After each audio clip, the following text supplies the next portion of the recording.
frères et sœurs. Bonjour chers internautes qui êtes avec nous en ce moment ou plus tard. Amen. Que la paix du Seigneur et sa grâce vous enveloppent. Amen.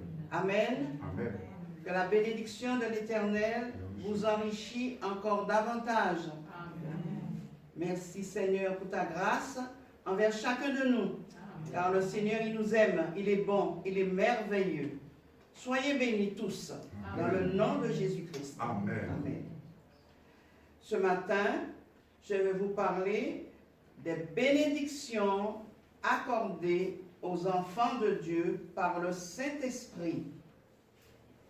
Les bénédictions accordées aux enfants de Dieu par le Saint-Esprit.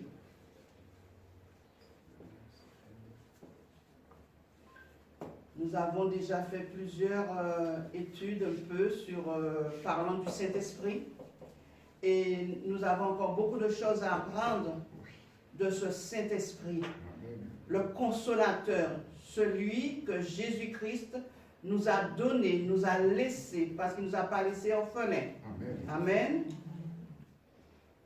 Dans l'Ancien Testament, Dieu accordait son esprit à certains hommes, quelques rois et des prophètes, pour un travail bien précis.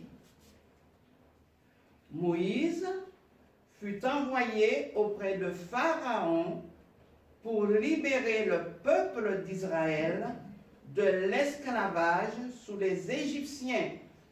Exode 3, versets 9 et 10. Israël sont venus jusqu'à moi, et je vis l'oppression que l'on font souffrir les Égyptiens. Maintenant, va, je t'enverrai auprès de Pharaon, et tu feras sortir d'Égypte mon peuple, les enfants d'Israël. Amen. Amen. Beth-Salil et Oholiab furent remplis de l'Esprit de Dieu, de sagesse, d'intelligence et de savoir pour faire toutes sortes d'ouvrages. Exode 31, 1, 6. Exode 31, versets 1 à 6. L'Éternel parla à Moïse et dit, sache que j'ai choisi Beth-Saïl, fils d'Uri, fils de Hur, de la tribu de Juda. Je l'ai rempli de l'Esprit de Dieu, de sagesse, d'intelligence et de savoir pour toutes sortes d'ouvrages. Je l'ai rendu capable de faire des inventions, de travailler l'or, l'argent et les reins, de graver les pierres à enchâsser, de travailler le bois et d'exécuter toutes sortes d'ouvrages. Et voici, je lui ai donné pour aide Oholiab, fils d'Ahisamach, de la tribu de Dan. J'ai mis de l'intelligence dans l'esprit de tous ceux qui sont habiles pour qu'ils fassent tout ce que je t'ai ordonné. Amen. Amen. Nous avons aussi Jephthé pour délivrer Israël des fils d'Ammon. Juge 11, 29. Juge 11, verset 29. L'esprit de l'Éternel fut sur Jephthé. Il traversa Galaad et Manassé. Il passa à Mispé de Galaad. Et de Mispé de Galaad, il marcha contre les fils d'Amnon. Amen. Que dirons-nous de Samson, du roi David, des prophètes Élie et Élisée, de Daniel et de bien d'autres? Nous verrons que dans le Nouveau Testament, cela se passe autrement. Sorti du Jourdain, rempli du Saint-Esprit, Jésus fut amené au désert par l'Esprit pour être tenté par Satan et il remporta la victoire. Luc 4, versets 1, 2a.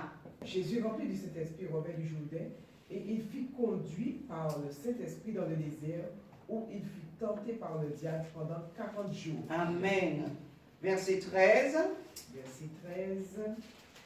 Après l'avoir tenté de toutes ses manières, le diable s'éloigna de lui jusqu'à un moment favorable. Amen. Jésus retourna en Galilée, revêtu de la puissance de l'Esprit, commença son ministère qui était annoncé bien avant sa venue par le prophète Ésaïe, Luc 4, 18, 19. Luc 4, versets 18 à 19. L'Esprit du Seigneur est sur moi, parce qu'il m'a envoyé pour annoncer une bonne nouvelle aux pauvres. Il m'a envoyé pour guérir ceux qui ont le cœur brisé, pour proclamer aux captifs la délivrance et aux aveugles le recouvrement de la vue, pour envoyer libre les opprimés, pour publier une année de grâce du Seigneur. Amen. À la fin de son ministère, Jésus donna sa vie pour racheter l'humanité perdue. Il fut crucifié à Golgotha. Après sa résurrection et avant son départ vers le Père, Jésus promit d'envoyer le Saint-Esprit à ses disciples. Ceux-ci, réunis dans la chambre, priaient, attendant ce qui leur avait été promis. Amen.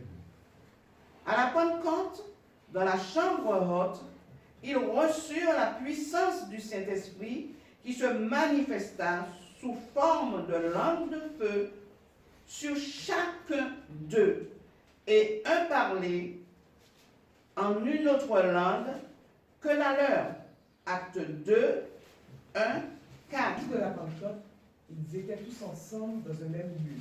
Tout à coup, il vint du ciel un bruit comme celui d'un vent impétueux. Il remplit toute la maison où il était assis.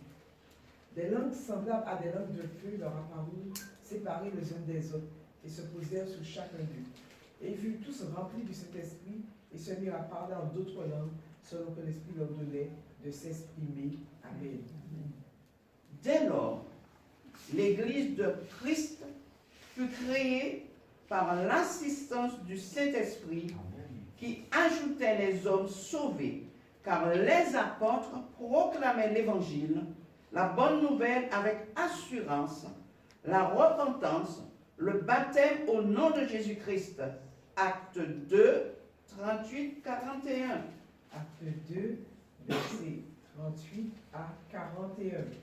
Pierre leur dit, repentez-vous et que chacun de vous soit baptisé au nom de Jésus-Christ pour le pardon de vos péchés, et vous recevrez le don du Saint-Esprit. Car la promesse est pour vous, pour vos enfants, et pour tous ceux qui sont au loin, en aussi grand nombre que le Seigneur notre Dieu les appellera. Et par plusieurs autres paroles, il les conjurait et les exhortait, disant, sauvez-vous de cette génération perverse. Ceux qui acceptèrent sa parole furent baptisés. Et en ce jour-là, le nombre des disciples s'augmenta d'environ 3000 âmes. Amen. Les bénédictions reçues pendant notre marche avec Christ. Accepter Christ, c'est devenir son temple, Amen. la demeure du Saint-Esprit. C'est changer de vie. C'est devenir le porte-parole de Dieu. C'est prêcher la parole dans toute sa véracité. C'est apprendre à pardonner, Amen. à aimer et même aimer son ennemi. C'est vrai. Rejeter les offenses, les trahisons. C'est vivre la communion fraternelle. C'est devenir humble.